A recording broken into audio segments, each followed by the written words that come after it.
Madame, Monsieur, bonjour, bienvenue dans ce journal. Merci de nous prêter attention à la une de cette édition. Alpha Pipeline, une entreprise spécialisée dans la fabrication des tubes en acier destinés au transport des hydrocarbures et l'hydraulique.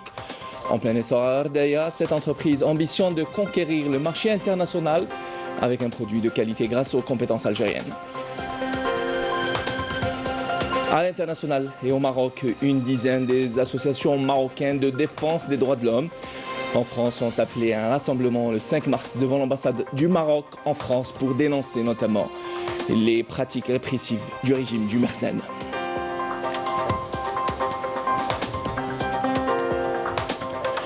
Et nous irons à la fin de cette édition à Tipaza, très exactement, au lieu dit Marabat à Chenoua, la découverte d'un mets traditionnel ancestral appelé le cuirette, préparé à base d'une dizaine de plantes.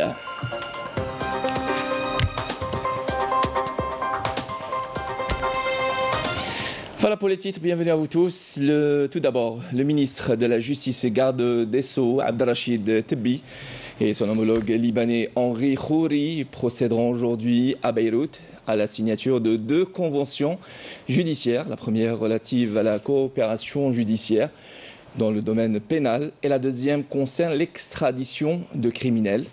La cérémonie de signature sera précédée par des entretiens entre les 2 parties sur les voies et moyens de relancer la coopération bilatérale. Le ministre de la Justice, garde des Sceaux, a pris part aujourd'hui à la cérémonie de distinction des 3 lauréats du prix arabe de la meilleure thèse de doctorat en sciences juridiques et judiciaires instituée en vertu de la décision du Conseil des ministres arabes de la Justice le 21 novembre 2019. Cette cérémonie à laquelle Abdelrachid Tebbi prend part en sa qualité de président de la 37e session du Conseil des ministres arabes de la Justice est organisée sous l'égide et en présence du Premier ministre libanais Najib Mikati ainsi que du secrétaire général de la Ligue arabe Ahmed Abdelreit. 2 Algériens ayant pris part à ce prix ont remporté la première et la 3e place de ce concours. Le ministre de la Justice, garde des Sceaux, Abdelrachid Tebbi.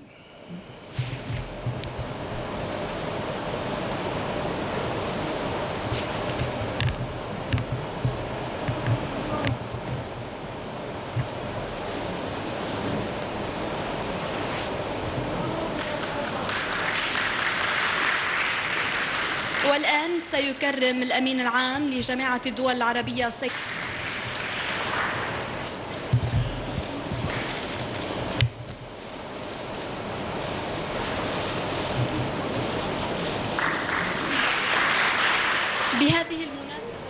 Pour rappel que c'était là les 2 lauréats qui ont remporté la première et 2e place.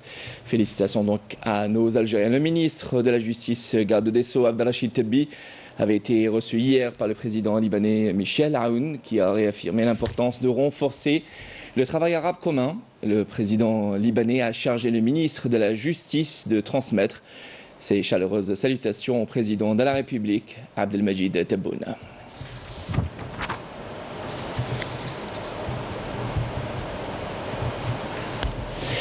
Le ministre de la Justice, garde des Sceaux, avait également été reçu par le président du Parlement libanais, Nabih Berri, en marge de sa participation à la 37e session de la réunion des ministres de la Justice arabe.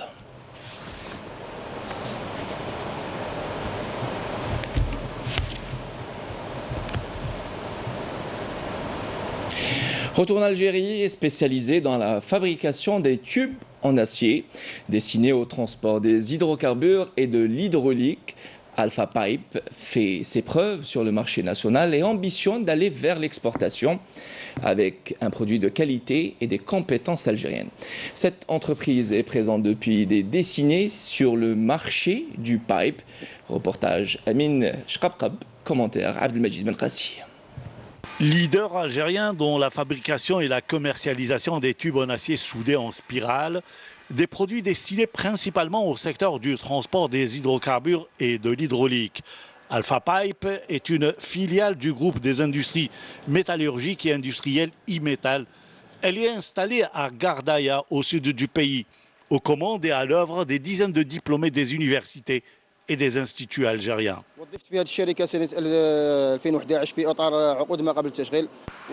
J'ai été recruté en 2011 dans le cadre du pré-emploi et aujourd'hui j'ai un CDI. L'entreprise nous a donné la possibilité de mettre en pratique nos connaissances et notre savoir.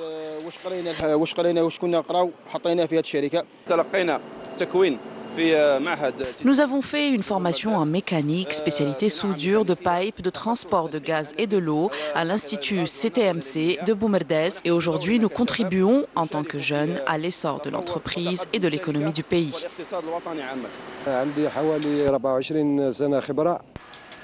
J'ai 24 ans d'expérience que j'essaye de mettre au service de l'entreprise et de l'Algérie. Avec des produits qui répondent aux normes et standards internationaux, Alpha Pipe compte, dans le cadre de sa nouvelle stratégie, aller à la conquête du marché international.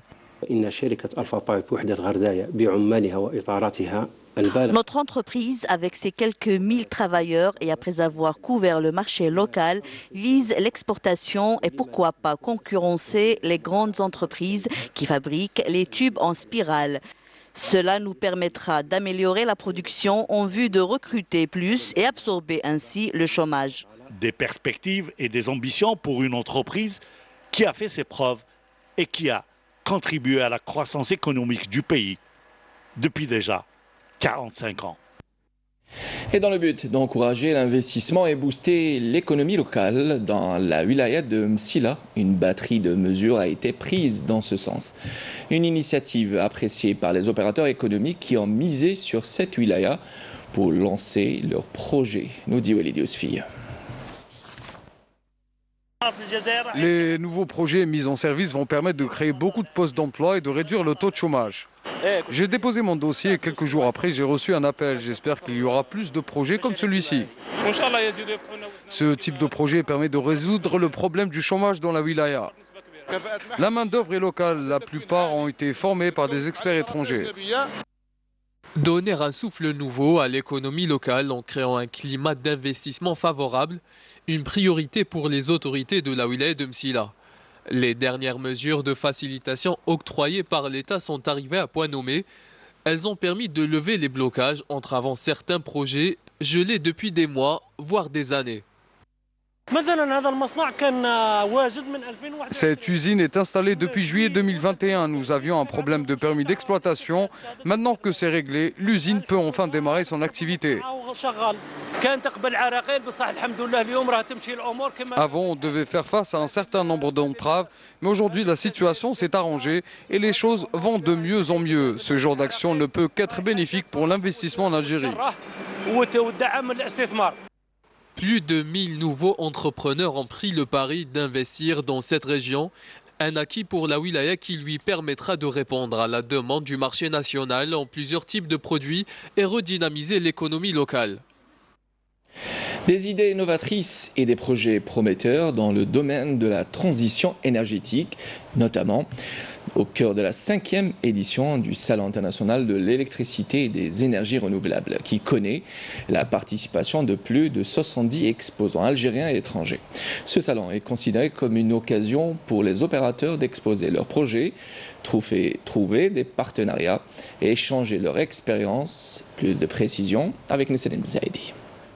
Du panneau photovoltaïque classique passant par la valorisation énergétique des déchets et autres biogaz aux dernières innovations, le Salon international de l'électricité et des énergies renouvelables propose une large gamme de produits et de solutions comme ce kit d'énergie développé récemment au profit des habitants du Sahara occidental et des zones reculées. Pour le Sahara occidental, on a participé, c'est-à-dire à l'alimentation de 50 habitants par des armoires solaires, c'est-à-dire tractables. Elle a donné un très bon résultat. Les habitants là-bas sont très contents de ces équipements solaires et qui fonctionnent jusqu'à maintenant. Produire de l'énergie en exploitant les centres d'enfouissement technique, c'est aussi possible grâce aux compétences algériennes. La fraction organique des déchets est valorisée et transformée en énergie.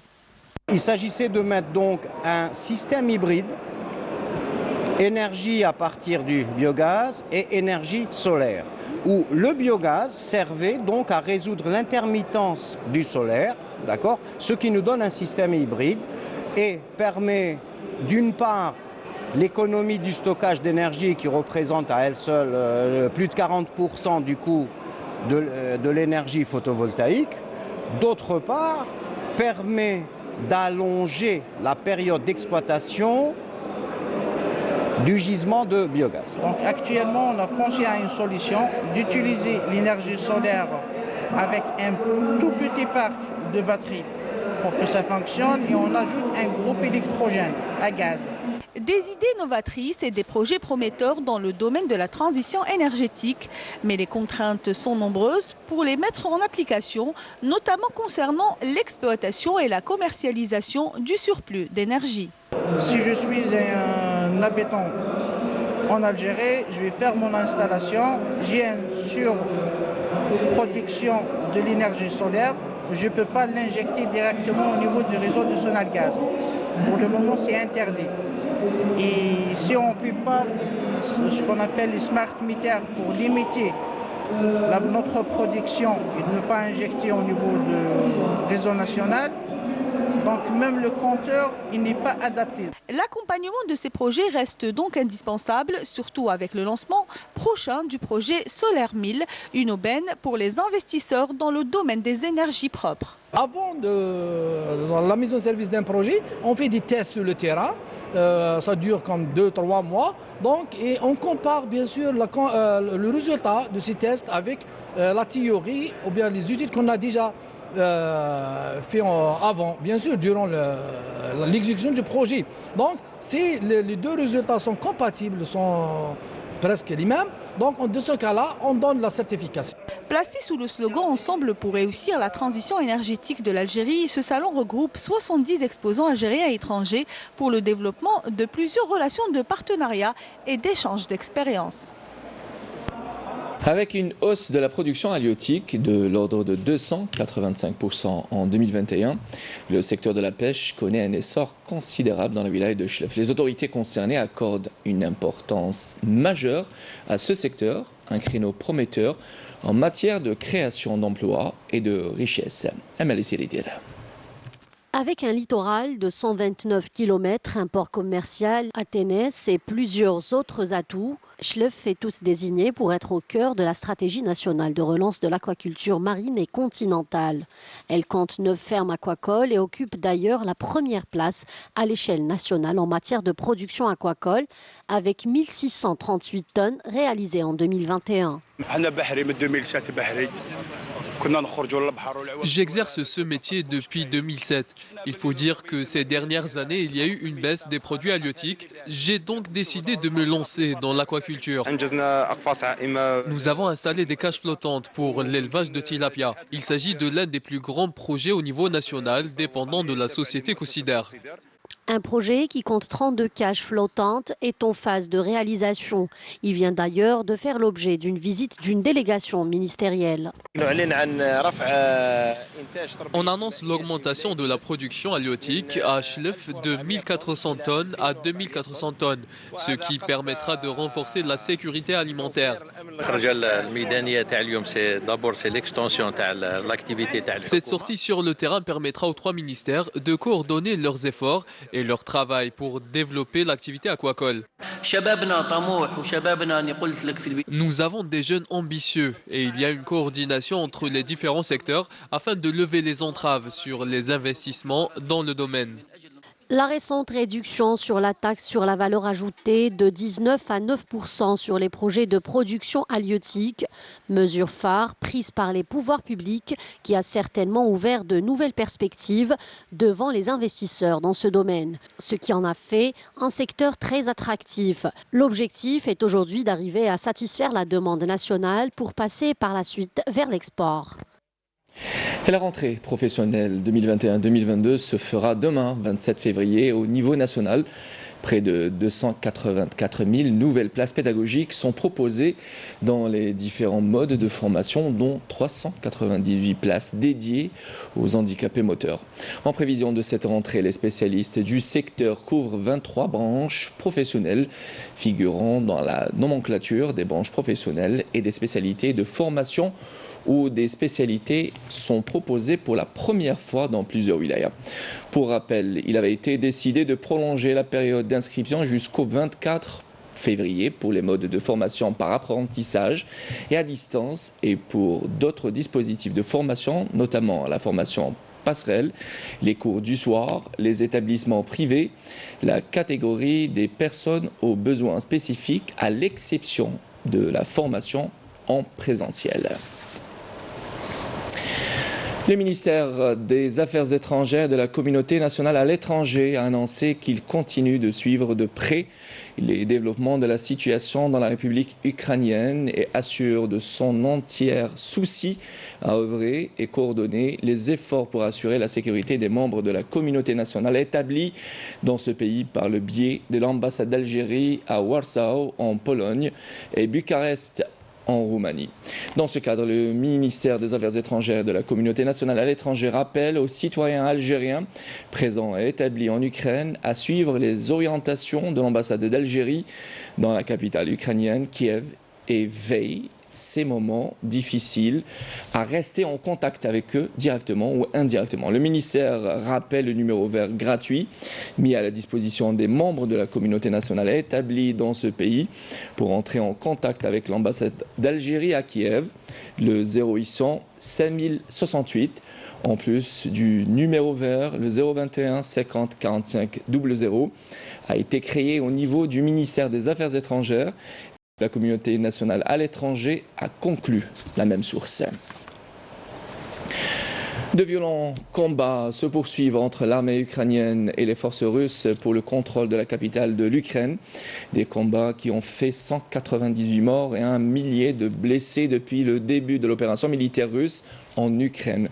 Le président Zelensky a appelé aujourd'hui les Ukrainiens à ne pas déposer les armes et à défendre Kiev. De son côté, le président russe Vladimir Poutine est résolu à poursuivre son offensive. La Russie, qui a mis hier son veto lors d'un vote au Conseil de sécurité de l'ONU, à une résolution déplorant son agression contre l'Ukraine et lui réclamant de retirer immédiatement ses troupes de ce pays.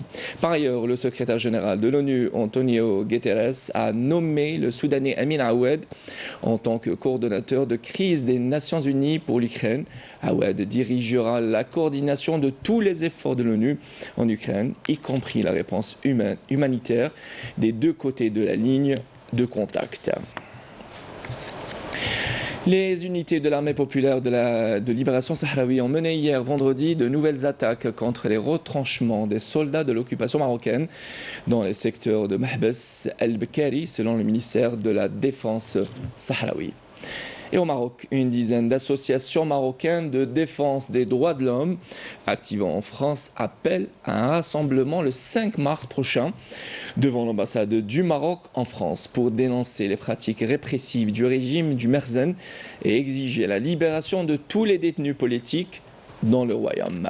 Malika Bellal.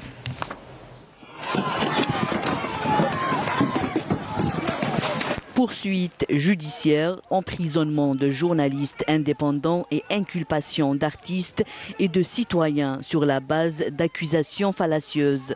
Des pratiques répressives du régime du Merzen dénoncées cette fois-ci par les associations marocaines de défense des droits de l'homme activant en France.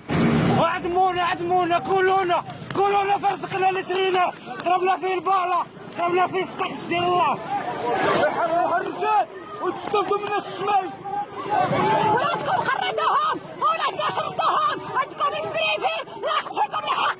Ces dernières ont appelé à un rassemblement le 5 mars prochain devant l'ambassade du Maroc en France afin de dénoncer ce durcissement répressif et exiger la libération de tous les détenus politiques et d'opinion, notamment les journalistes, youtubeurs, activistes des droits humains, militants des mouvements sociaux et tout citoyen exigeant la justice sociale.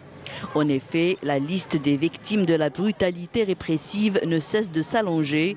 Les enlèvements, la torture, les arrestations arbitraires et les condamnations à de lourdes peines de prison demeurent la seule réponse à toute expression critique de la part du Marzen, déplorent ces associations qui assurent la poursuite de leur mobilisation pour exiger la libération de tous les détenus politiques et d'opinion. Le collectif d'associations promet de rester mobilisé pour exiger que les droits fondamentaux soient respectés, condamner les pratiques du régime et de son appareil policier, dénoncer les décisions d'une justice aux ordres d'un pouvoir autocratique et surtout pour que le Maroc honore ses engagements internationaux.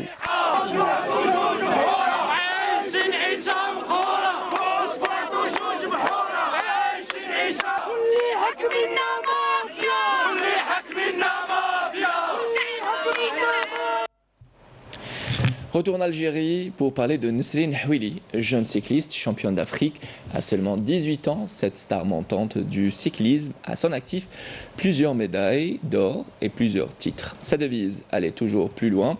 Elle ne compte pas s'arrêter là. Son objectif, obtenir un titre lors des Jeux méditerranéens prévus cet été à Oran. Nesrine Ben Saïdi. Cette piste est le témoin de l'émergence d'une star algérienne du cyclisme. Du haut de ses 18 ans, Nesrine Houili, championne d'Afrique des juniors, a déjà à son actif plusieurs médailles et titres. Elle a su s'imposer au niveau arabe, africain et même international. J'ai décroché 3 médailles d'or lors du championnat d'Afrique sur piste. J'ai aussi 5 titres arabes et j'ai été 5 fois championne d'Algérie sur piste et sur route. Ma plus belle réussite était lors du championnat du monde où j'ai été classée 9e aux épreuves éliminatoires. Passionnée par le cyclisme dès son jeune âge, Nesrine Houili entamera sa carrière sportive à l'âge de 13 ans au sein du club de sa ville natale, le Nasr Tlilet, pour rejoindre ensuite l'AS Naftal d'Oran. J'ai travaillé dur pour rejoindre l'équipe nationale. Mon premier championnat était en 2019. J'ai décroché la 2e et la 3e place dans la catégorie senior alors que j'étais dans la catégorie des cadets. Un exploit qui m'a permis de participer aux championnats d'Afrique et arabe et à chaque fois je réussissais. Une prouesse à laquelle son entraîneur a largement contribué, qui lui a transmis les valeurs nobles et l'amour de ce sport loin des projecteurs. J'ai repéré Nesrine durant ses débuts. Un jour, je l'ai vue réaliser un exploit avec les autres filles. C'est là où j'ai su que cette fille ira très loin. Malgré tous les exploits réalisés, Nesrine ne compte pas s'arrêter. Son objectif, obtenir un titre lors des Jeux méditerranéens qui se dérouleront à Oran. Sport toujours et autres disciplines. Riles Oulhamouda a été à la rencontre des athlètes algériens de voile série RSX en pleine préparation pour représenter l'Algérie aux Jeux Olympiques de Paris 2024. La planche RSX, un support de la voile olympique. En 2008, elle a remplacé la planche Mistral pour les Jeux de Pékin. Elle sera à son tour remplacée en 2024 à Paris par l'Ecufoil. La RSX demande de la puissance physique en utilisant des mouvements de traction pour augmenter le vent dans la voile et avoir plus de vitesse. Avec l'arrivée du foil, c'est une petite révolution qui touche le monde du windsurf. C'est un renouveau à la fois en termes de performance, de technique et de tactique. Cette nouvelle planche, c'est une planche qui remplace les RSX aux prochains Jeux Olympiques de Paris. Cette nouvelle planche a pris ses premières compétitions au championnat du monde et Europe en 2020. La particularité de ce nouveau support est que la planche utilise un foil qui permet à cette voile de voler au-dessous de l'eau et d'atteindre des vitesses de pointe supérieures à 30 nœuds. L'Ecufoil, un matériel que l'équipe nationale de voile peine à recevoir, chose qui pénalise les athlètes alors que plusieurs compétitions les attendent. L'ICFOIL, la nouvelle planche olympique désignée pour le mandat olympique prochain, c'est la planche qui sera au rendez-vous aux Jeux olympiques de Paris 2024. Cette planche, la fédération n'a pas encore. On souhaite l'intervention de la tutelle afin de faciliter l'acquisition de ce matériel dont les athlètes ont besoin, vu le retard immense qu'on a subi afin de préparer très bien les Jeux méditerranéens 2022 d'Oran. En écufoil, il reste des moments de pétole, surtout quand les vents sont légers. Lors des compétitions, les risques d'annulation sont plus importants qu'avec le support RSX. Football à présent, l'entente de Sétif a concédé sa deuxième défaite hier en Ligue des champions CAF face à la formation sud-africaine d'Amazulu FC. 1-0 à Durban pour le compte de la troisième journée de la phase de poule de l'épreuve reine africaine. L'entente sportive de Sétif occupe ainsi la troisième place avec 3 points au compteur et devra réaliser un sans faute pour espérer la qualification au prochain tour. Le deuxième représentant algérien, le CR Belouizdad, affrontera quant à lui les Botswanais de Jwaneng Galaxy FC aujourd'hui à partir de 17h. Une rencontre déterminante pour le Chebab qui n'a pas le droit à l'erreur au cours de cette partie.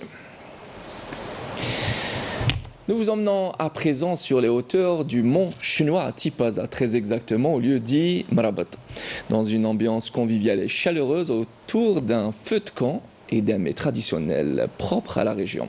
Ce plat, appelé par certains el kuiret, par d'autres el kour, est un mélange de semoule, d'huile et d'une dizaine de plantes sauvages pour certaines. Le tout préparé dans une soupe de lentilles. Samia Bourour y a goûté pour nous. Reportage. Nasser commence d'abord par cueillir ces différentes plantes 100% bio qu'il cultive lui-même. Les plantes là, c'est des plantes qui poussent ici sur place et bio à 100%.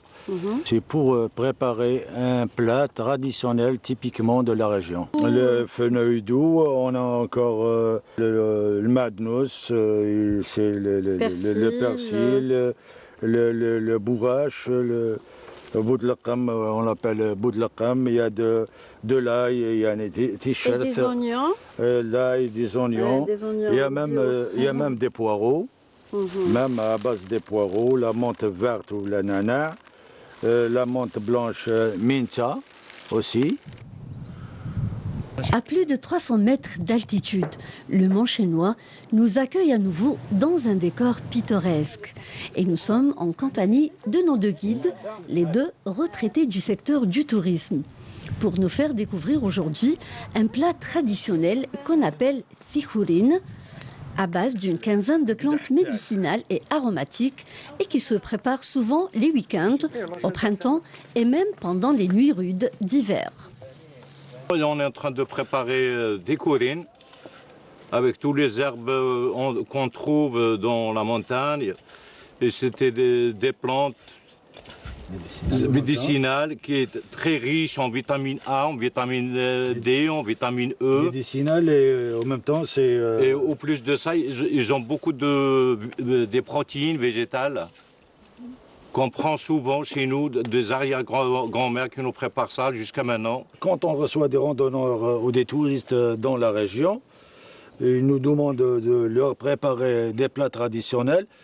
On les prépare toujours les plats traditionnels connus dans la région. Là, c'est très important pour les touristes, pour la découverte de cette richesse art culinaire existant dans notre région. C'est bénéfique, c'est pour la santé. Le plat consiste à former des boules à base de semoule, de plantes et d'épices que l'on accompagne avec une soupe de lentilles. Tout se prépare sur un feu de bois. Je veux bien réintégrer ces jeunes-là qui font des études d'hôtellerie en Algérie pour ces recettes qu'on a, pour les recettes qu'on a peut-être oubliées dans le temps, qui sont nos arrière-grands-pères et grand-mères qui nous faisaient ces plats-là, préserver ce patrimoine-là pour les futurs chefs qui ont fait des études d'hôtellerie pour au moins nous représenter à l'étranger pour nous satisfaire. Place à la dégustation. Tout de suite, les saveurs sont ressenties. Ce plat reflète l'histoire et la richesse de la région. Juste magnifique. Et hier soir, à l'opéra d'Alger, la violoniste interprète de musique andalouse Nassima Hafef a été consacrée grande lauréate de la 3e édition du prix Cheikh Abdelkrim Dali. Et la lauréate a pu convaincre le jury en interprétant Noubat al-Ghrib dans ses différentes déclinaisons mélodiques et rythmiques. La soirée de clôture du concours Abdelkrim Dali, tenue sous l'égide du ministère de la Culture et des Arts, avec le soutien du ministère de la Communication, a été marqué par un beau spectacle qui a réuni les célèbres noms de la chanson andalouse et Haouzi au grand bonheur de l'assistance présente en nombre. Voilà qui termine ce journal. Madame, Monsieur, merci d'avoir prêté attention. Tout de suite, les nouvelles du ciel, signé Mina Abed. Ce soir, pour l'édition de 19h, vous retrouverez Nour Al-Almas Mqaddam. Quant à moi, j'aurai le plaisir de vous retrouver très vite sur Canal Algérie. Bonne journée à tous.